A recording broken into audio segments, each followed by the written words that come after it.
here again is one of the final busts, which is the arrivals.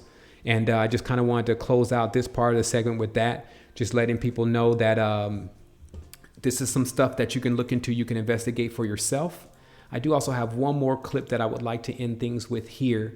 And this clip is really for those who just deny it. And they're like, you know what, I just, I can't believe that this is going on. I don't see how someone could carry out such an agenda to this degree without anyone knowing.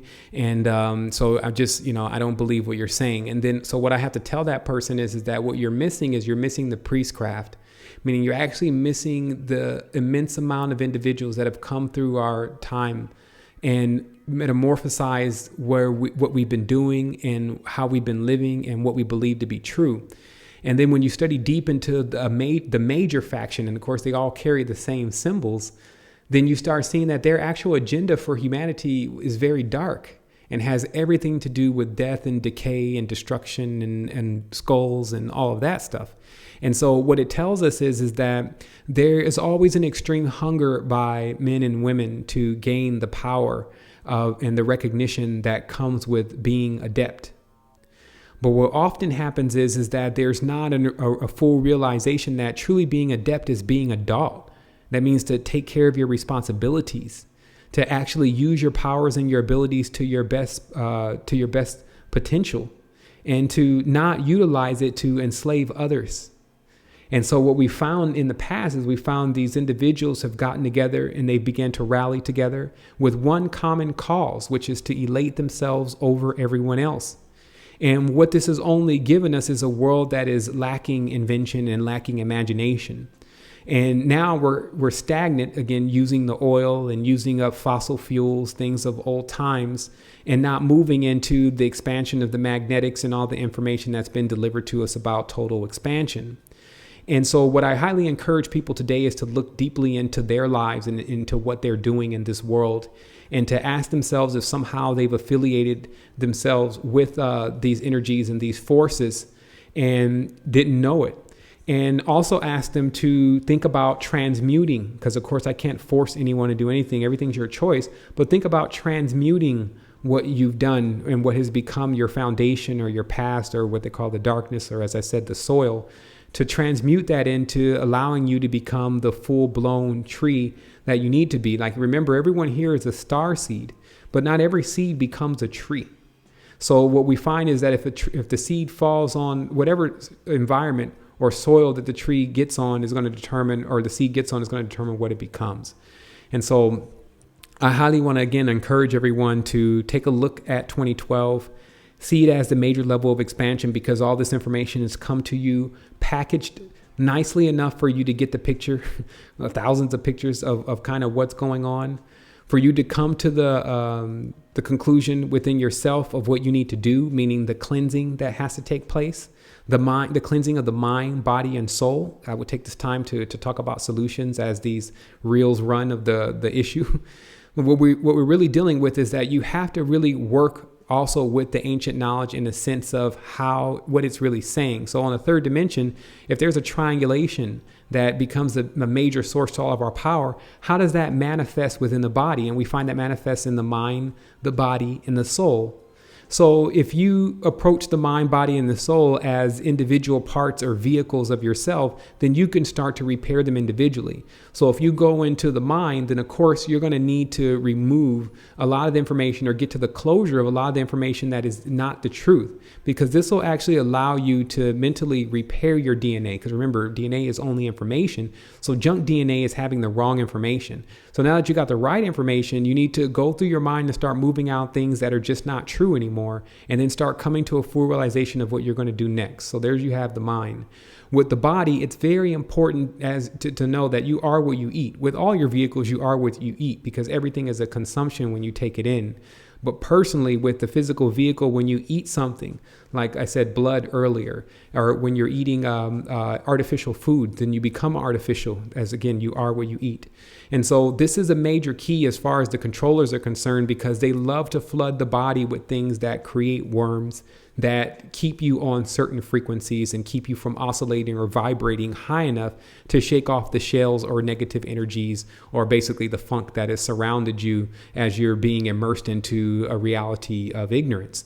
And so, as I said before, that this time becomes a big time for the true enlightenment, not this fake priesthood that's been running around the earth, giving everything but the answers. And that's one of the big keys, because I think this program kind of spans out to about 1 hour and a half. Now that I'm looking at it on the timeline, and you can see within 1.5 hours, we pretty much covered the major levels of truth and, things that work for the mind body.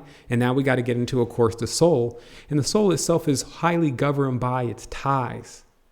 Of course, the soul also has a correspondence with a lot of the ethereal objects, such as magnets, crystals. So you can actually apply crystals or magnetic buffering to your physical body in order to assist your soul.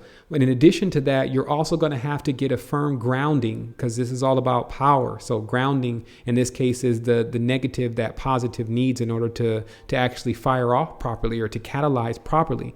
So what you're going to need to do is you're going to need to become firmly grounded in what you know to be true, and not waver every time someone comes up and tries to give you their version or their misinterpreted version. Meaning that with all of this, when you tell a person, look, especially if it's about their god dog or guard dog, as I call it, they'll always try to defend it. Instead of the guard dog defending them, they actually are defending their guard dog or God. And so what happens is there becomes even a conflict within that. But the first thing that you have to do is work within. The battlefield, as I said in the beginning of this conversation, is within. Then when people start seeing the actual correspondence and feeling the correspondence of their frequency change, then they automatically want to inherit what you have. So it's a general rule here. If you really activate it and if you're really about expanding people, that means that you've done it within. And then so automatically you're attracting or magnetizing, not chasing, not externalized, but attracting and magnetizing your frequency. And this is the biggest difference. This society wants to teach you to go outside for everything. But I'm telling you that the key is inside. It's with you. So as you look over the world, as I said, we went over about 7,000 years, something like that. And you look over the world and you see its growth. You have to ask yourself, has that been really growth? Or are we actually on the brink of true growth and expansion? Since especially since the last 5,000 years has been built on us not even learning how to read and how to write. So I'm just going to take this time to make sure I look over my notes to be sure that I covered everything. And let me see here. I want to again encourage people to remember they're going to find another date after 2012 to tell you that everything is going to end. Don't believe it. Don't allow your energy to get drained and sucked up. Also remember, again, Jesus on the cross is the axe. So it's the same thing with the axe god and Zeus and all of that. And you have to be really careful, because a lot of people are wrapped up and absorbed within these druidic, Lamic, papal priesthoods. And the best thing that you can do for them, if you understand that they won't budge from it, again, is to show them what's going on based on your action, not based on what you're saying to them, because at times they're veiled. And this is a literal spiritual tense of an individual being, their eyes and their spiritual eye being covered. Of course, the veil ultimately is the closing of the pineal gland, because with the pineal gland open, you can see everything. What happens though is through fear, which it's all about the relationship with the fire god. Of course, the fire god wants you to fear and to be humble and to be scared of hell and all these things. So what that does is it makes the pineal gland close.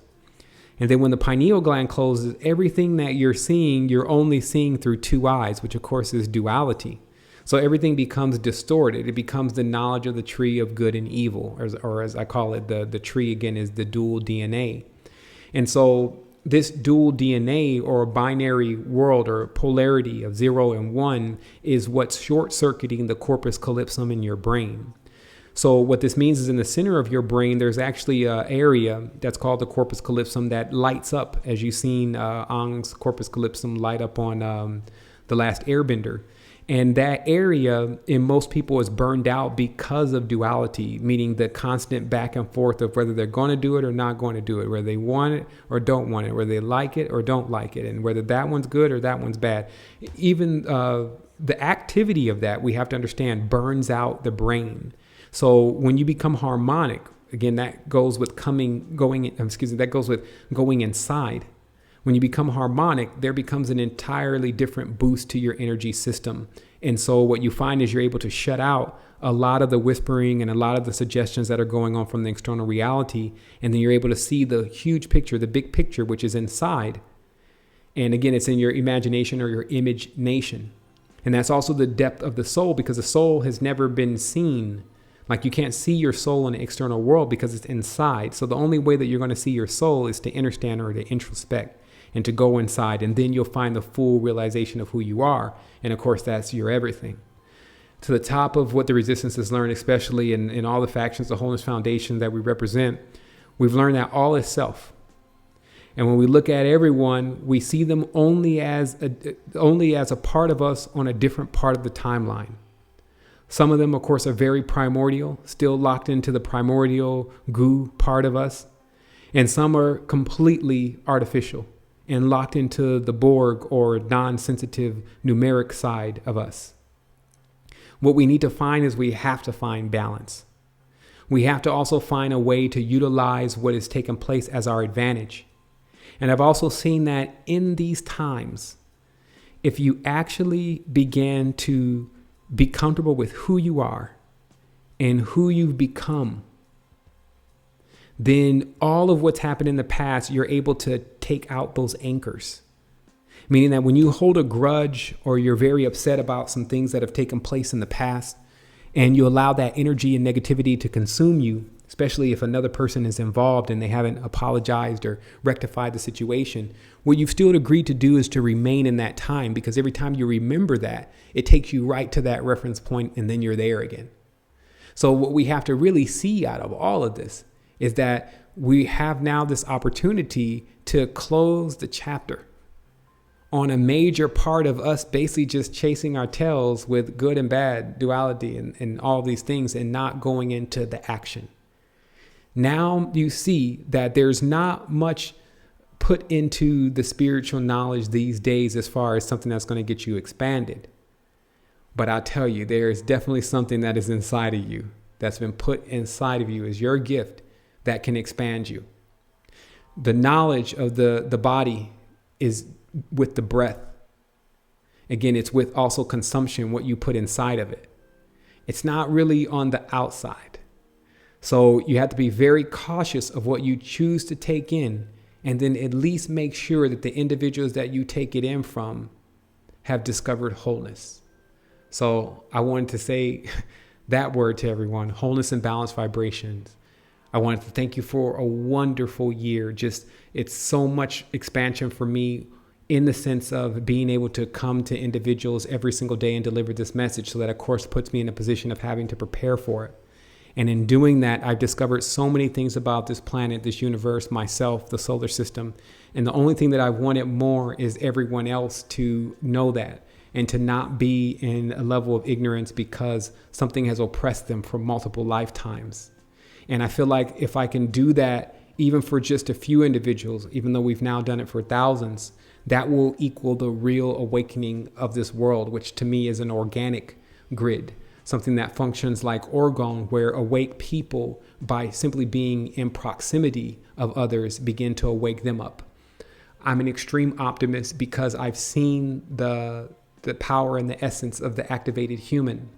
I've also seen how that is catchy, meaning that individuals that come in contact or touch individuals in high vibration also go into high vibration. So this lets me know that even within our children, we carry the key. What's carried is the key or a possible key to the activation of our entire reality. But instead of waiting on that, let us go into who we really are and start to handle this world and become adepts with the responsibility. So once again, I want to say wholeness and balanced vibrations. My name is James Evans Bomar III. I'm the developer of the Planetary Resistance. It's been great happy 2012, and we're definitely looking forward to the 2013, and we're going to come out with even more energy and more strength than ever now that we're fully in the know.